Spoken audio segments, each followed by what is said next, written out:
health bosses to slash recommended calorie intake to f.ight obesity crisis.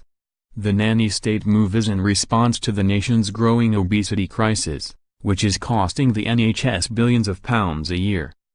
For men, the new rules mean a drop in food consumption of 700 calories a day. Current guidelines say males can consume 2,500 calories. For women, the intake proposed is 200, down from the current 2,000 a day. The plan provoked a furious backlash yesterday, with Public Health England, which is behind the idea, accused by one expert of basing its guidelines on a lie.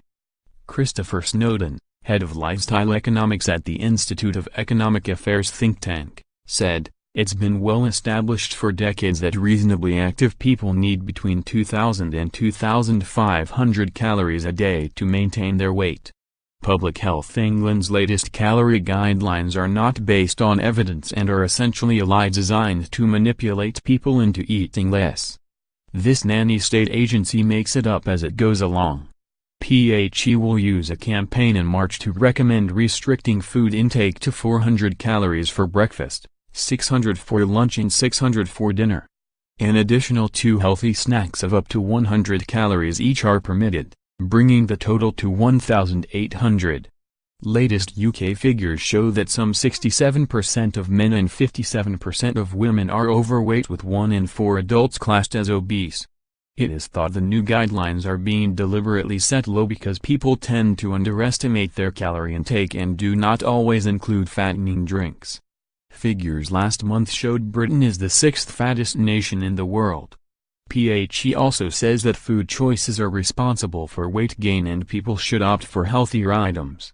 According to f.ight, obesity-related medical problems are now responsible for more than 30,000 deaths each year in the UK. The new guidance is due to be released as part of a new 1U nutrition campaign and is partly targeted at parents to ensure they watch their children's weight. A spokesman said, "Reducing obesity, particularly among children, is one of the priorities of Public Health England." f.ight aims to increase the proportion of children leaving primary school with a healthy weight, as well as reductions in levels of excess weight in adults. In the UK, some 19.1% of children aged 10–11 are now obese and a further 14.2% are overweight. Of children aged 4 to 5, 9.1% are obese and 12.8% are overweight. Medics say obesity increases the risk of developing a whole host of diseases. In particular, obese people are at increased risk of some cancers. For instance, they are 3 times more likely to develop colon cancer. Chronically overweight people are more than 2.5 times more likely to develop high blood pressure, a risk factor for heart disease.